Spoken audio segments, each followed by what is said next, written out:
अस्सलाम वालेकुम student. Second year botany में हम जो आज टॉपिक स्टार्ट करेंगे वो कोऑर्डिनेशन एंड कंट्रोल लेक्चर 1 को डिस्कस करेंगे और जो टॉपिक है वो है control in plant. Revision classes हैं ये।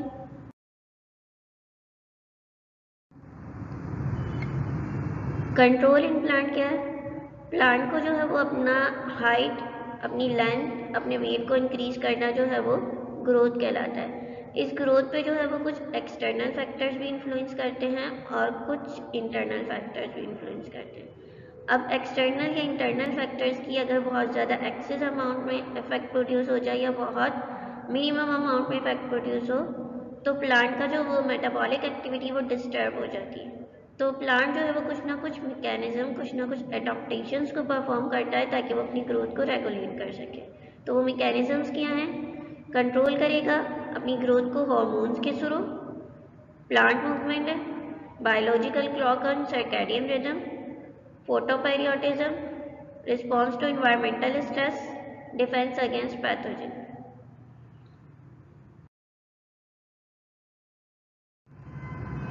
Control through hormones. हार्मोन क्या है? ये ग्रीक वर्ड है। इसका मतलब क्या है? एक्साइट करना।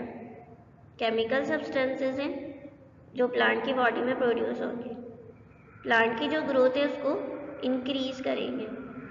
अगर ये सब्सटेंसेस, केमिकल सब्सटेंसेस प्लांट में प्रोड्यूस होंगे तो इन्हें फाइटो हार्मोन्स या प्लांट हार्मोन्स भी कहते हैं। स्पेशल टिश्यूज में प्रोड्यूस होंगे और ट्रांसफर हो जाएंगे किसी दूसरे पार्ट में जहाँ इनकी नीड होगी। अब एक जो हार्मोन है उसके मल्टीपल फंक्शंस भी हो सकते हैं, ज़रूरी नहीं है कि वो एक ही फंक्शन को परफॉर्म करे। जैसे कि ऑक्सिन है, ये एपेक्स पे प्रोड्यूस होता है। इसका फंक्शन क्या है? ये एपिकल डोमिनेंस क्रिएट करता है प्लांट के अंदर। मगर जब ये फ्लावरिंग की, फ्रूटिंग की स्टेज आएगी तो ये ऑक्सिन जो है वो ट्रांसफर हो जाएगा ओवरी के अंदर। ओवरी के जो सेल्स हैं उनको रैपिडली डिवाइड करवाएगा और फ्रूट की फॉर्मेशन करा देगा। तो इस तरह के मैकेनिज्म या इस तरह के प्रोसेस को पार्थिनोकार्प भी कहते हैं। किसी स्पेशलाइज्ड टिश्यूज में प्रोड्यूस होंगे और ट्रांसफर हो जाएंगे किसी दूसरे पार्ट्स में जहां उनकी नीड होगी। बहुत ही मिनिमम अमाउंट में रिक्वायर होंगे ये प्लांट को।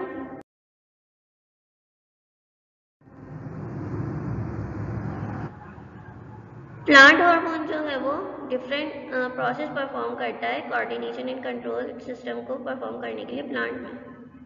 तो पहला क्या है कि ये जीन एक्सप्रेशन को ऑल्टर कर देता है, चेंज कर देता है।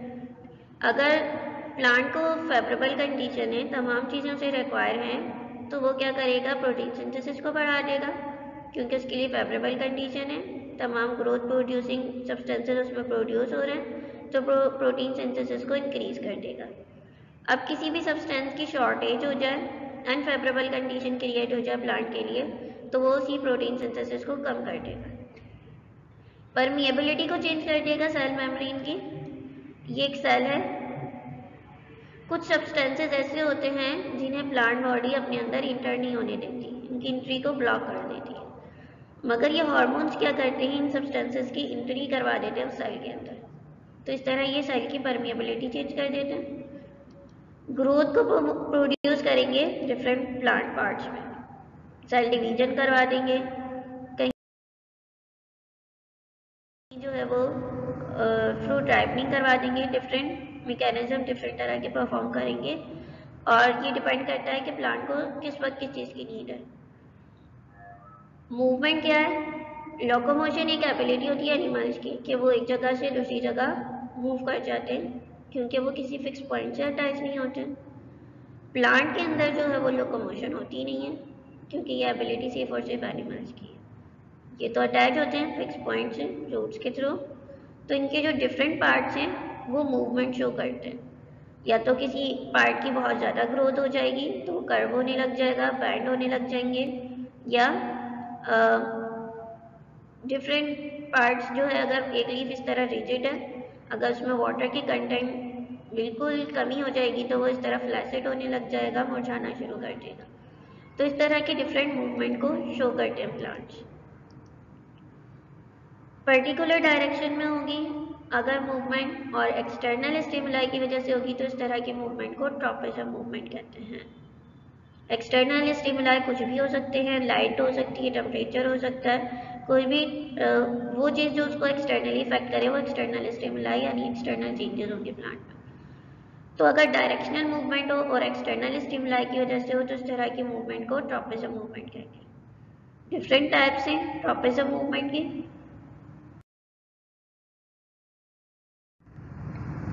तीन तरह के मूवमेंट को यहाँ डिस्कस किया गया है। पहली है फोटोट्रॉपिज्म, जियोट्रॉपिज्म और थिग्मोट्रॉपिज्म।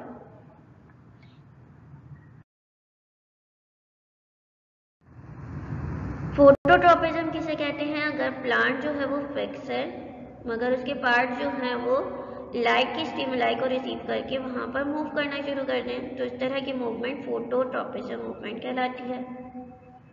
जैसे कि ये शूट्स हैं, ये उसी तरफ मूव कर रही हैं जहां से उनको लाइट का सोर्स मिल रहा है। तो अगर प्लांट लाइट को यूटिलाइज करके, लाइट के स्टिमुलाई को यूज करके उसकी तरफ मूव करने लग जाए तो इस तरह की मूवमेंट फोटोट्रॉपिज्म मूवमेंट कहलाती है। अगर ये जो है प्लांट के पार्ट टूवर्ड्स लाइट मूव करेंगे तो इन्हें पॉजिटिव फोटोट्रॉपिज्म कहेंगे, और अगर यही पार्ट जो हैं वो अवे लाइट के सोर्स से मूव करने लग जाए तो इसे नेगेटिव फोटोट्रॉपिज्म कहते हैं। प्लांट की शूट जो है वो एग्जाम्पल है पॉजिटिव फोटोट्रॉपिज्म की, ये हमेशा टूवर्ड्स लाइट मूव करेगी। नेगेटिव फोटोट्रॉपिज्म में रूट्स आती हैं, ये हमेशा अवे मूव करेंगी। इसकी एग्जाम्पल कॉस्मोस और सनफ्लावर के फ्लावर हैं। वो फ्लावर जो कंपोजिटी फैमिली से बिलोंग करते हैं वो तमाम के तमाम फोटोट्रॉपिज्म मूवमेंट को शो करते हैं। कंपोजिटी फैमिली में वो फ्लावर आते हैं जिनमें रे और डिक्स दो डिफरेंट टाइप्स के फ्लोरेट मौजूद होते हैं, हेड एंड कैपिचुलम होता है। तो इनमें क्या होता है कि इनका जो एपेक्स होता है यहाँ पर एक हार्मोन सिंथेसाइज होता है ऑक्सिन। अगर ऑक्सीजन की कंसंट्रेशन इसकी इस साइड पर ज़्यादा प्रोड्यूस हो रही है तो ये इसी तरह बाइंड करने लग जाएगा। क्योंकि इस एंजाइम को एक्टिवेट कराने के लिए लाइट की ज़रूरत होती है तो इस हार्मोन को एक्टिवेट कराने के लिए लाइट की ज़रूरत होती है तो ये लाइट की तरफ मूव करेंगे और जैसे जैसे लाइट सन जो है वो राउंड राउंड घूमता जाएगा इसी तरह ये फ्लावर भी अपनी मूवमेंट शो करते जाएंगे।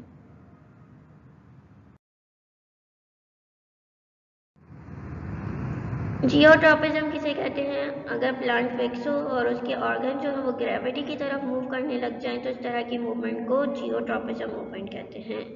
ये एक प्लांट है, इसकी रूट जो है वो ग्रेविटी के टूवर्ड्स मूव कर रही हैं, यहाँ पर मूवमेंट शो कर रही हैं तो इस तरह की मूवमेंट जियोट्रॉपिज्म कहलाती है। प्लांट की रूट जो है वो एग्जाम्पल है जियोट्रॉपिज्म की, और ये जियोट्रॉपिज्म इसलिए भी ज़रूरी है कि प्लांट अगर ग्रेविटी के टूवर्ड्स मूव करेगा तो ज़्यादा से ज़्यादा वाटर या मिनरल्स को एब्जॉर्ब कर लेगा। इसी तरह अगर शूट है वो अपोजिट मूव करेंगी तो वो क्या करेंगी, ज़्यादा से ज़्यादा लाइट और दूसरी चीज़ों को कैप्चर कर लेंगी, एयर। अब जो है वो थिग्मोट्रॉपिज्म लास्ट मूवमेंट है। इसके अंदर जो है वो मूवमेंट टच के थ्रू होगी। क्लाइंबर्स में ये मूवमेंट जो है वो शो होती है कि ये जो है वो सपोर्ट के लिए कुछ ना कुछ सॉलिड ऑब्जेक्ट चाहिए ताकि ये अपनी ग्रोथ को प्रमोट कर सके। तो ये जो है वो राउंडेड राउंडेड मूवमेंट शो करके जैसे ही किसी सॉलिड ऑब्जेक्ट से ये टकराएंगे तो वहाँ पर ये क्वाइल होना शुरू कर देंगे। ये क्यों क्वाइल हो रहे हैं? क्योंकि इनके जो स्टेम्स वगैरह हैं वो इतनी वीक हैं कि ये अपने आप को स्टैंड नहीं कर पाते, तो इसलिए ये सॉलिड ऑब्जेक्ट्स का सहारा लेते हैं ताकि वहाँ पर अपनी ग्रोथ को प्रमोट कर सके। बायोलॉजिकल क्लॉक या सर्कैडियन रिदम किसे कहते हैं? क्लॉक सिस्टम होता है लिविंग ऑर्गेनिजम्स के अंदर और इस क्लॉक सिस्टम को यूटिलाइज करके वो अपने डिफरेंट फंक्शंस को परफॉर्म करते हैं। एनिमल्स में भी होगा ये क्लॉक सिस्टम और प्लांट्स में भी होता है। जैसे प्लांट के अंदर एक स्पेसिफिक टाइम है जिसमें वो फोटोसिंथेसिस का प्रोसेस परफॉर्म करेंगे, यानी टी टाइम में जब उनको लाइट अवेलेबल होगी क्लोरोफिल के मॉलिक्यूल को एक्टिवेट करेंगे और अपना फूड प्रिपेयर करने लग जाएंगे। नाइट के टाइम में जो है वो फोटोसिंथेसिस नहीं होगी। इसी तरह जो है फ्लावर, कुछ फ्लावर हैं जो डे टाइम में ओपन होते हैं और कुछ फ्लावर ऐसे हैं जो नाइट टाइम में क्लोज हो जाते हैं। इसी तरह वाटर या मिनरल तमाम चीज़ों की फेवरेबल कंडीशन है तो डे टाइम में जीन एक्सप्रेशन या फोटोसिंथेसिस ज़्यादा, प्रोटीन सिंथेसिस ज़्यादा होगी, जबकि नाइट टाइम में ये मैकेनिज्म स्लो हो जाएगा। तो पर्टिकुलर क्लॉक सिस्टम है लिविंग ऑर्गेनिजम्स के अंदर, प्लांट्स के अंदर, जो कि वो कंट्रोल करता है इनके फिजियोलॉजिकल और मेटाबॉलिक फंक्शंस को, जैसे कि ओपनिंग और क्लोजिंग करवाता है लीफलेट्स की। कुछ जो लीव्स हैं वो डे टाइम में ओपन होंगे और नाइट टाइम में क्लोज हो जाएंगे, क्योंकि डे टाइम में वो वाटर को एब्जॉर्ब कर रहे हैं, टर्जिडिटी में इंक्रीज कर रहे हैं अपने सेल्स की, पैरेन्काइमा सेल, और नाइट टाइम में जब वाटर की लेस अवेलेबिलिटी है तो वो रिड्यूस हो जाएंगे, फ्लैसिड होने लग जाएंगे, मुरझाने लग जाएंगे। इसी तरह वो डिफरेंट और भी फैक्टर्स हैं जैसे लाइट और टेम्परेचर है, इनके अगेंस्ट भी मूवमेंट शो करते हैं। अगर बहुत ज़्यादा लाइट है तो वो फोटोसिंथेसिस करवाएंगे, और उससे भी बहुत ज़्यादा इंटेंस लाइट हो जाएगी तो उनके पिगमेंट्स डिग्रेड होना शुरू हो जाएंगे। इसी तरह टेम्परेचर है, अगर टेम्परेचर एक ऑप्टिमम लिमिट तक उन्हें मिल रहा है तो उनके एंजाइम्स एक्टिवेट हो रहे हैं, और बहुत ज़्यादा हाई टेम्परेचर हो जाएगा तो वो एंजाइम्स को डीनेचर कर देगा। अगर बिहेवियरल एक्टिविटी किसी भी पर्टिकुलर टाइम में परफॉर्म हो तो उसे बायोरिदम्स कहते हैं। बायोरिदम्स भी डिफरेंट टाइप्स के होते हैं। अगर ये एक बिहेवियरल एक्टिविटी जो है वो 24 आवर्स में कंप्लीट हो जाए तो इसे सर्कैडियन रिदम कहते हैं। इसकी एग्जांपल ऐसी है जैसे कि एक लिविंग ऑर्गेनिज्म है, रात के टाइम जो है वो स्लीप मूवमेंट शो करता है और डे टाइम में वो वेक हो जाता है, जागना शुरू कर देता है, तो ये 24 आवर्स में कंप्लीट हो रही है इसकी एक्टिविटी। प्लांट में जो है वो क्लोज होते हैं स्टोमेटा नाइट टाइम में, जबकि ओपन होते हैं डे टाइम में, तो ये भी एक बिहेवियरल एक्टिविटी जो वो 24 आवर्स में कंप्लीट कर रहा है, जिसे सर्कैडियन रिदम कहते हैं। इसी तरह एक फ्लावर है ऑक्सैलिस, इसके फ्लावर जो है वो डे टाइम में ओपन होंगे और नाइट टाइम में क्लोज हो जाएंगे, तो वो एक्टिविटी जो 24 आवर्स टाइम में कंप्लीट हो जाए और 24 आवर्स के बाद दोबारा से प्लांट वही एक्टिविटी परफॉर्म करे, तो इस तरह की एक्टिविटी को सर्कैडियन रिदम कहते हैं। ये स्टोमेटा है, क्लोज हो रहे हैं, ओपन हो रहे हैं, डे टाइम में जो है वो ओपन होंगे और नाइट टाइम में क्लोज हो जाएंगे।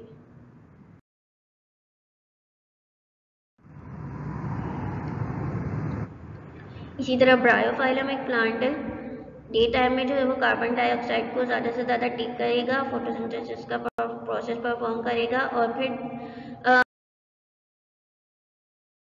नाइट टाइम में वो एक्टिविटी स्लो हो जाएगी, फिर दोबारा से 24 आवर्स गुजार के जब दोबारा से सुबह का टाइम आएगा तो फिर दोबारा से उसकी एक्टिविटी इंक्रीज हो जाएगी।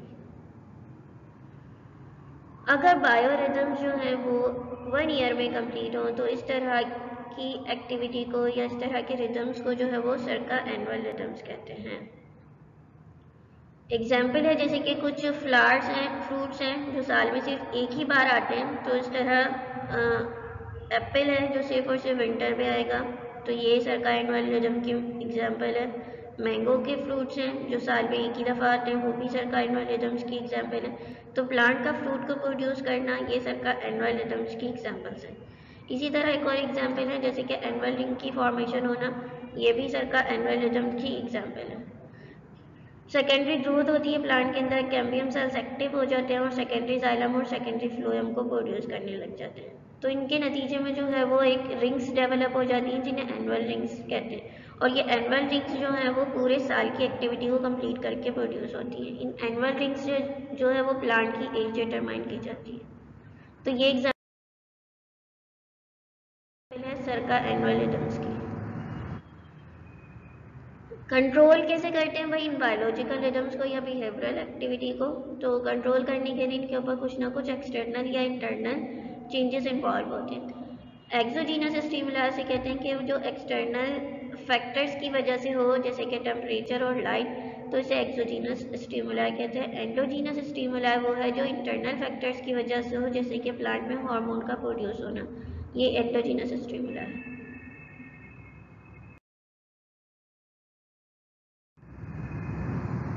फोटोपेरियोटिज्म किसे कहते हैं, प्लांट के अंदर एक स्पेसिफिक डे और नाइट की रिक्वायरमेंट होती है जिसे फोटो पीरियड कहते हैं।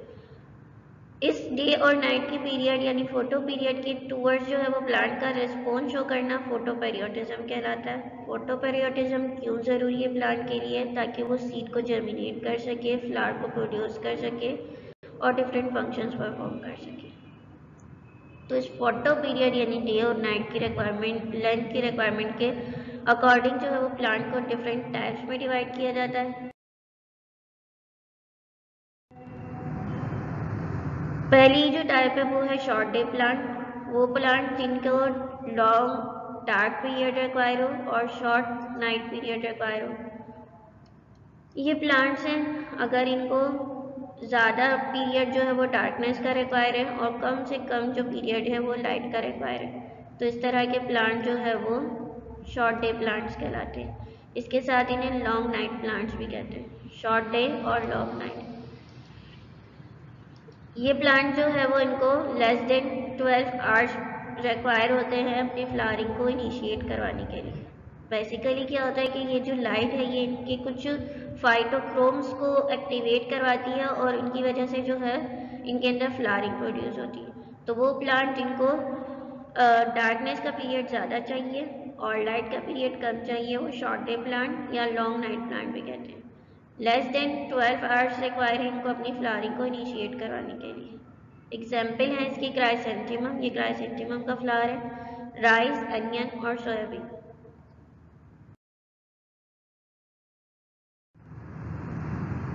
सेकेंड टाइप है हमारे पास लॉन्ग डे प्लांट्स।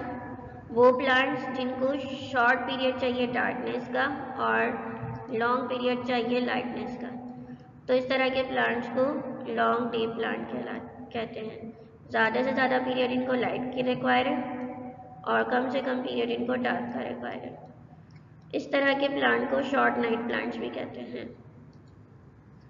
इनको जो है वो मोर देन 12 आवर्स रिक्वायर है, 12 घंटे से भी ज़्यादा का टाइम इनको रिक्वायर है अपनी फ्लावरिंग को इनिशिएट करवाने के लिए।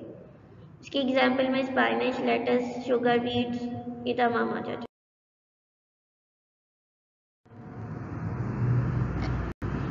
डी न्यूट्रल प्लांट वो है जो कि इनडिफरेंट है, यानी इनके ऊपर लाइट या डार्क पीरियड का कोई इफेक्ट नहीं प्रोड्यूस होता। यहाँ दूसरे फैक्टर्स इन्वॉल्व होते हैं जो इनकी फ्लावरिंग को प्रोड्यूस करवाते हैं। इसकी एग्जाम्पल ककम्बर है, कॉर्न है और सनफ्लावर है।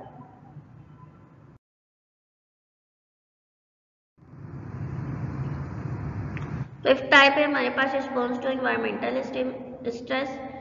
इन्वायरमेंटल स्ट्रेस क्या है कि अगर इन्वायरमेंट में कोई भी अनफेवरेबल कंडीशन हो जाए तो उसका जो है वो प्लांट की ग्रोथ यानी कि उनकी साइज या वेट पर जो है वो इफेक्ट होगा। रिप्रोडक्शन यानी वो नंबर इंक्रीज जो करते हैं उस पर इफेक्ट आएगा, या सर्वाइवल पे यानी वो स्पीशीज कितने अरसे तक रहती है। तो अगर अनफेवरेबल कंडीशन हो जाए एनवायरनमेंट में तो वो इफेक्ट करती है प्लांट की ग्रोथ पे, रिप्रोडक्शन पे और सर्वाइवल पे, तो इसे एनवायरमेंटल स्ट्रेस कहते हैं। वाटर, लाइट, कार्बन डाइऑक्साइड ये तमाम सब्सटेंसेस जो है वो प्लांट को नेसेसरी हैं अपनी ग्रोथ को प्रमोट करने के लिए। वाटर क्यों नेसेसरी है? वाटर होगा तो कुछ एंजाइम्स को एक्टिवेट करवाएगा, वाटर होगा तो क्लोरोफिल के मॉलिक्यूल को एक्टिवेट करवाएगा, फोटोसिंथेसिस होगी। लाइट भी इसी तरह, लाइट क्लोरोफिल के मॉलिक्यूल को एक्टिवेट करवाएगी। कार्बन डाइऑक्साइड ये तमाम चीज़ें रॉ मटेरियल है फोटोसिंथेसिस का। टेम्परेचर जो है वो रेगुलेट करता है एंजाइम्स की परफॉर्मेंस को। अगर बहुत एक्सेस अमाउंट में टेम्परेचर बहुत ज़्यादा टेम्परेचर हाई हो जाएगा तो डीनेचर होने लग जाएंगे एंजाइम्स, प्रोटीन डीनेचर हो जाएंगी जिसकी वजह से उसकी ग्रोथ पे इफेक्ट पड़ेगा। डिफरेंट टाइप्स के जो है वो इन्वायरमेंटल स्ट्रेस है प्लांट के अंदर।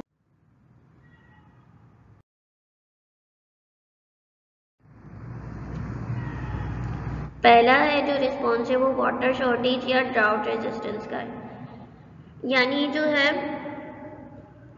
पानी की कमी हो जाएगी तो प्लांट को क्या एडॉप्टेशंस क्रिएट करनी पड़ेंगी अपनी ग्रोथ को प्रोमोट करने के लिए।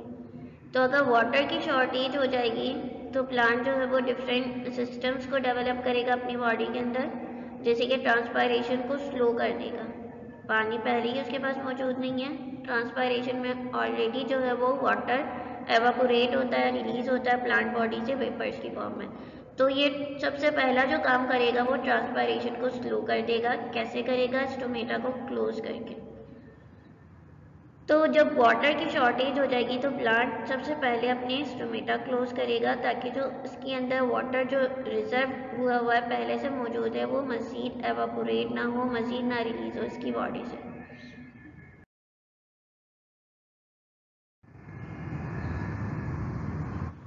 इनके जो मीजोफिल सेल्स हैं जिनके अंदर क्लोरोफिल मौजूद होता है, मीजोफिल बेसिकली पैरेन्काइमा सेल्स होते हैं, इनके अंदर जो है वो एब्सिसिक एसिड प्रोड्यूस हो जाता है। ये एब्सिसिक एसिड एक हार्मोन है, ग्रोथ इनहिबिटिंग हार्मोन है, स्ट्रेस हार्मोन है। इसका फंक्शन क्या है कि ये स्टोमेटा को क्लोज कर देता है। तो जब वाटर की शॉर्टेज होगी तो स्टोमेटा क्लोज कैसे होंगे कि एब्सिसिक एसिड सिग्नल देगा प्लांट को कि अपने स्टोमेटा को क्लोज कर दो, ताकि वो ज़्यादा से ज़्यादा वाटर जो उसका पहले से स्टोर हुआ है वो रिलीज ना हो सके। गार्ड सेल फ्लैसिड हो जाएंगे। ये स्टोमेटा है, ये इसके गार्ड सेल्स हैं, बीच में इसकी जो कैविटी व स्टोमा है, ये टर्जिड कंडीशन में। जब वाटर की शॉर्टेज हो जाएगी तो ये इस तरह फ्लैसिड होने लग जाएंगे, मुरझाना शुरू कर देंगे। रूट जो है वो वेल डेवलप हो जाती हैं ताकि जो सॉइल के अंदर जितना भी वाटर है उसको अपटेक कर सके।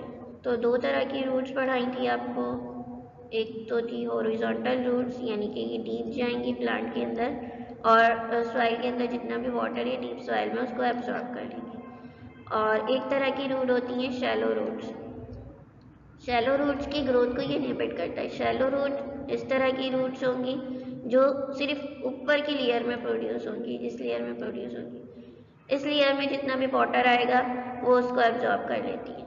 तो इन वाली रूट की ग्रोथ को इनहिबिट कर देगा वो, और इस तरह की ग्रोथ को प्रमोट करेगा ताकि सॉइल के जो डीप एरियाज है वहाँ से जाकर, रीजन से वहाँ से जाकर ये वाटर को अपटेक कर सके और अपने फंक्शंस को परफॉर्म कर सके। इसके साथ क्या एडाप्टेशन होगी रिड्यूस करने के लिए ट्रांसपायरेशन को, ये अपनी लीव्स को जो है वो नंबर को जो है वो रिड्यूस कर देगा, इस लीव्स को मॉडिफाई कर देगा स्पाइंस में। स्पाइंस में मॉडिफाइड हो जाएंगे तो ट्रांसपायरेशन ऑलरेडी स्लो हो जाएगी। लीव का जो एरिया है अगर इस तरह की ब्रॉड लीव्स हैं तो एरिया रिड्यूस करके नैरो कर देगा। सनकिन स्टोमेटा डेवलप कर देगा। सनकिन स्टोमेटा कैविटी में प्रोड्यूस होंगे और वो जब वो कैविटी में प्रोड्यूस होंगे तो उनको बहुत प्रॉब्लम्स होगी कि वो गैसियस एक्सचेंज जो है वो कम से कम होगा उनका। तो सनकिन स्टोमेटा को प्रोड्यूस कर देगा, हेयर्स को प्रोड्यूस करेगा ताकि कम से कम लाइट पड़े उसके ऊपर और कम से कम जो है वो वाटर एवापोरेट हो उसका। इसके साथ ऑक्सीजन की जब डेफिशिएंसी होगी प्लांट के अंदर, कोई भी प्लांट है वो ऐसी इन्वायरमेंट में ग्रो कर रहा है जहाँ ऑक्सीजन की डेफिशिएंसी है, जैसे मार्शी सॉइल है, ये वो एरियाज हैं जहाँ ऑक्सीजन कम होती है अवेलेबिलिटी। तो यहाँ प्लांट्स की क्या एडॉप्टेशंस होंगी, प्लांट जो है वो रेस्पायरेटरी या एरियल रूट्स को डेवलप कर लेगा। इन एरियल रूट्स, रेस्पायरेटरी रूट्स को जो है वो न्यूमेटोफोर रूट्स भी कहते हैं।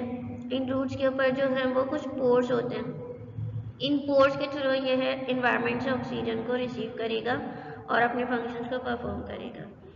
कुछ प्लांट्स में आपने देखा होगा कि अगर ये स्टेम है, ये पूरा प्लांट है, लीव्स हैं इसके, और इस तरह जो है हैंगिंग रूट्स होती हैं वो, ये भी एरियल रूट्स हैं। ये इन्वायरमेंट से ऑक्सीजन को रिसीव करती हैं, एब्जॉर्ब करती हैं और अपने फंक्शंस को परफॉर्म करती हैं।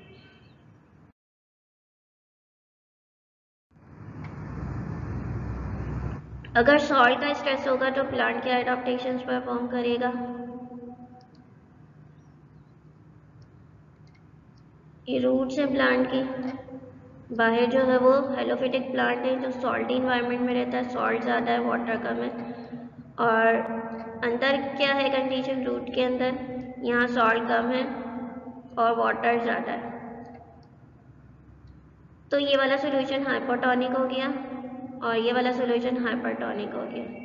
तो मूवमेंट हमेशा क्या होती है, हाइपोटोनिक सोल्यूशन से हाइपरटोनिक सोल्यूशन में होती है। वहाँ से जहाँ वाटर के मॉलिक्यूल ज़्यादा से ज़्यादा फ्री फॉर्म में मौजूद हो वहाँ से हमेशा मूवमेंट होती है यहाँ।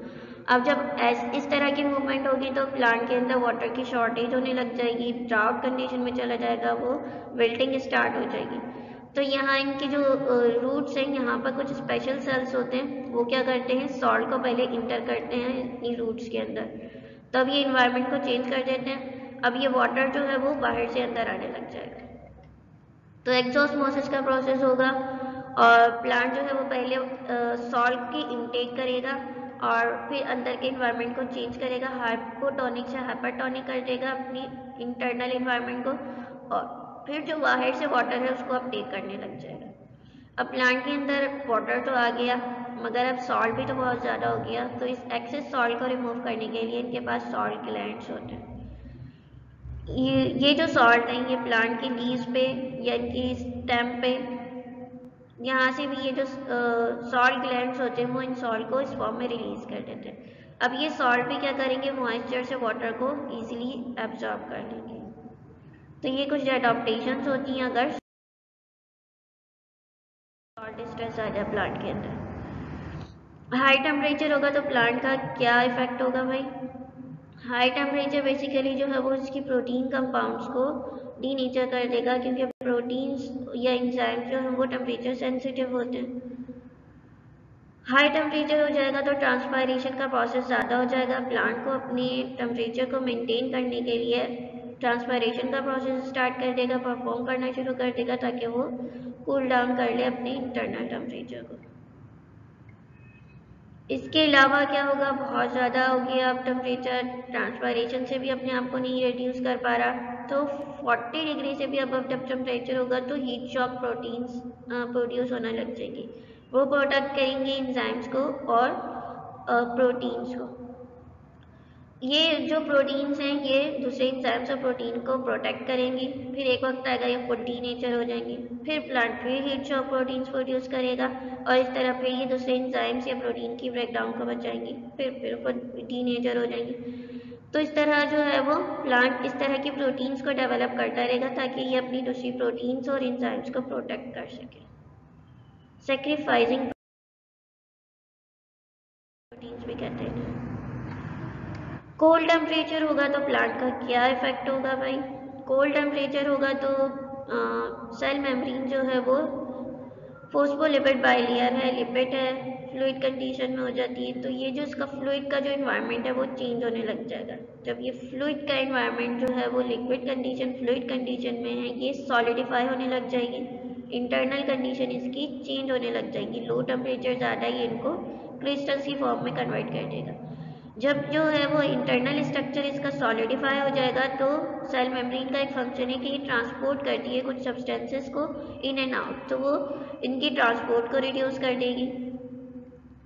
इसके अलावा क्या होता है कि ये जो फोस्फोलिपिड बायफोस्फोलिपिड है इसका, ये सैचुरेटेड है और ये कुछ अनसैचुरेटेड फैटी एसिड्स हैं इसके। तो ये जो है अनसैचुरेटेड फैटी एसिड यानी ये वाला जो इसका पार्ट है हाइड्रोफोबिक टेल, इसमें अनसैचुरेटेड फैटी एसिड है। ये अनसैचुरेटेड फैटी एसिड के अमाउंट को ज़्यादा से ज़्यादा इंक्रीज कर देगी ताकि जो है वो लिक्विड कंडीशन मेंटेन रहे, सॉलिडिफाई ना हो। तो ऑल्टर कर देगी लिपिड की कंपोजिशन को सेल मेम्ब्रेन की, ताकि जो इसका सेल मेम्ब्रेन का स्ट्रक्चर है वो फ्लूइड कंडीशन में रहे, सॉलिडिफाई ना हो। एडिशन कैसे करवाएगी सैचुरेटेड फैटी एसिड की, ताकि फ्लूइड कंडीशन मेंटेन रहे। इसके अलावा एक हद तक तो ये काम हो जाएगा। फिर क्या होगा कि बहुत ज़्यादा फ्रीजिंग टेम्परेचर हो जाएगा तो पॉलीमर्स डेवलप करने लग जाएंगे फ्रुक्टोज के, जिन्हें फ्रुक्टेंस कहते हैं। इन पॉलीमर्स का क्या फंक्शन है कि ये क्रिस्टल्स की फॉर्मेशन नहीं करने देंगे सेल के अंदर। तो इस तरह के कुछ पॉलीमर्स को डेवलप कर लेंगे कोल्ड कंडीशन के अंदर ताकि इसकी सेल मेम्ब्रेन फ्लूइड कंडीशन में रहे, सॉलिडिफाई ना हो, क्रिस्टल्स की फॉर्म में ना हो, ट्रांसपोर्ट का मैकेनिज्म जो है वो इजीली परफॉर्म हो सके। ओवर ग्रेजिंग या हर्बीवोरस का स्ट्रेस होगा प्लांट के अंदर तो क्या एडाप्टेशंस होंगी? हर्बीवोरस एनिमल जो है वो प्लांट को यूटिलाइज करते हैं फूड के तौर पर, इस प्रोसेस को ग्रेजिंग कहते हैं। अब बहुत ज़्यादा ग्रेजिंग हो जाएगी तो प्लांट के लीव्स या स्टेम जो है वो चले जाएंगे ग्रेजिंग के थ्रू, तो प्लांट के पास जब लीफ ही नहीं होगा तो फोटोसिंथेसिस नहीं होगी, वो फूड मटेरियल अपना नहीं प्रिपेयर कर पाएगा। तो प्लांट कुछ ना कुछ एडाप्टेशंस क्रिएट करेगा या तो कुछ स्पाइंस डेवलप कर लेगा ताकि वो इन हर्बीवोरस एनिमल से अपने आप को प्रोटेक्ट कर सके। इसके अलावा क्या करेगा कि वो कुछ पॉइजनस सब्सटेंसेस या डिस्टेस्टफुल सब्सटेंसेस को अपने अंदर प्रोड्यूस कर लेगा। अब जब इनका टेस्ट ही चेंज हो जाएगा तो कोई भी एनिमल इनको यूटिलाइज नहीं करेगा फूड मटेरियल के तौर पर। इस तरह ये स्पाइक्स भी डेवलप कर लेगा ताकि अपने आप को प्रोटेक्ट कर सके।